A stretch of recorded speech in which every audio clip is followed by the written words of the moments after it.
कार्यकाल पूरा हो गया ना, हमारा तो कार्यकाल पूरा हो गया। तो गिरफ्तारी पर बात आ गई ना कि आपकी गिरफ्तारी होगी। तो गिरफ्तारी अगर गलत पाया जाऊंगा, गिरफ्तारी हो जाएगी, क्या दिक्कत है।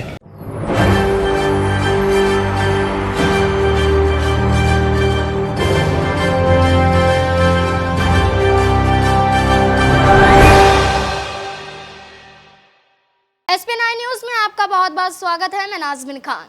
महिला पहलवान खिलाड़ी किस कदर यहां पर गंगा नदी में अपने मेडल बहाने गए थे।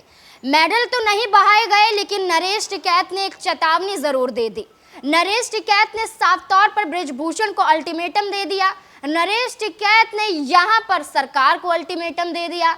यहाँ पर देखा जा रहा है, जो खून पसीना एक करके देश का नाम ऊंचा करने के लिए जिन मेडलों के लिए यहाँ पर संघर्ष किया जाता है, दिन या रात कुछ नहीं देखा जाता है, सिर्फ मेहनत और ही मेहनत नजर आती है। उन महिलाओं की मेहनत को, उन पहलवानों की मेहनत को किस तरीके से यहाँ पर एक तरीके से धराशाही कर दिया जाता है, ये मोदी सरकार से बेहतर कौन जान सकता है।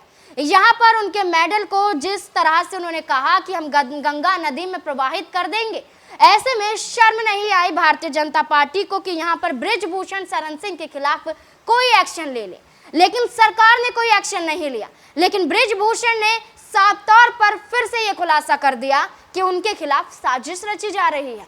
बृजभूषण ये कहते हैं कि उन्हें फंसाने के लिए ये पहलवानों की साजिश है। यहाँ पर गंगा नदी में मेडल बहाने गई थी तो नरेश टिकैत के हाथ में क्यों दे दिया। यहाँ पर गंगा नदी में मेडल बहा ही देती।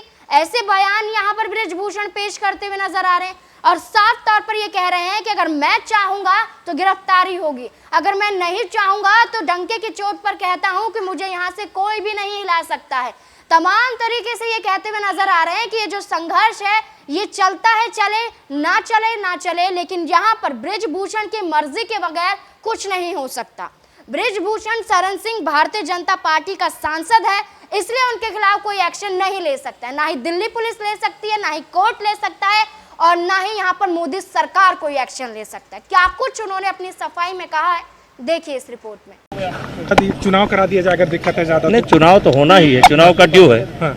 चुनाव का ड्यू है, चुनाव तो होना ही है। लेकिन जो आरोप लगा रहे, लगातार डिससेटिस्फैक्शन दिखा रहे हैं, जांच जो है वो सही दिशा में आगे देखिए होता है क्या। जांच तो करने दीजिए, जांच तो होने दीजिए ना। अब तो हमारे हाथ में खेल है नहीं, अब तो दिल्ली पुलिस के हाथ में है।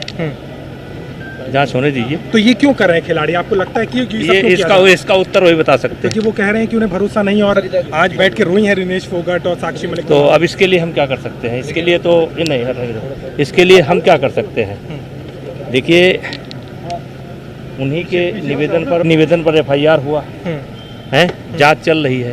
अब उसमें हम उनकी क्या मदद कर सकते हैं। अब आज मेडल फेंकने गई थी, मेडल मतलब डालने के लिए गई थी, फिर गंगा जी में, अब गंगा जी के बजाय टिकैत को दे दी, तो ये उनका स्टैंड, हम क्या कर सकते हैं। नरेश टिकैत सीधे तौर पे कह रहे हैं वो हमारा नहीं, बस हमारा एक जो कह दिया आप अड़ी के अपने स्टैंड। अरे किस चीज पे स्टैंड मेरा, आपने कहा कि आप इस्तीफा ऐसे नहीं देंगे आप क्या जब तक पूरी। अरे हमारा तो कार्यकाल पूरा हो गया ना, हमारा तो कार्यकाल पूरा हो गया। तो गिरफ्तारी पर बात आ गई ना कि आपकी गिरफ्तारी होगी। तो गिरफ्तारी अगर गलत पाया जाऊंगा, गिरफ्तारी हो जाएगी, क्या दिक्कत है। साफ तौर पर वो कहते हुए नजर आते हैं कि यहाँ पर जो भारतीय कुश्ती महासंघ के पद से यहाँ पर इस्तीफा देने की बात आ रही थी, महिला पहलवान खिलाड़ियों ने कहा था कि बृजभूषण को इस्तीफा देना पड़ेगा, लेकिन बृजभूषण ने साफ कर दिया था कि वो इस्तीफा नहीं देंगे।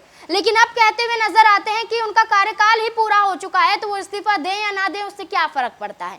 इसी के साथ साथ बोलते हैं कि यहाँ पर गिरफ्तारी उनकी नहीं होगी क्योंकि उन्होंने गुनाह नहीं किया, गिरफ्तारी उनकी नहीं होगी क्योंकि उनकी मर्जी नहीं है। यानी कि बृजभूषण की मर्जी होगी तो तमाम चीजें हो सकती है, अगर बृजभूषण की मर्जी नहीं होगी तो यहाँ पर एक पत्ता भी नहीं हिल सकता है। तो ऐसे में क्या सवालिया निशान खड़े होते हैं यहाँ पर दिल्ली पुलिस पर, सवालिया निशान खड़े होते हैं कि आखिरकार कोर्ट फैसला कब सुनाएगा, क्योंकि दिल्ली की राउज एवेन्यू कोर्ट में मामला चल रहा है, दिल्ली पुलिस एक्शन नहीं ले रही, मोदी सरकार एक्शन नहीं ले रही है और बृजभूषण इस तरीके के बयान पेश कर रहे हैं। अब इस मुद्दे को लेकर आपकी क्या राय है कि क्या बृजभूषण गिरफ्तार हो भी पाएगा या नहीं, क्या है आपकी राय, कमेंट बॉक्स में जरूर बताएं। धन्यवाद।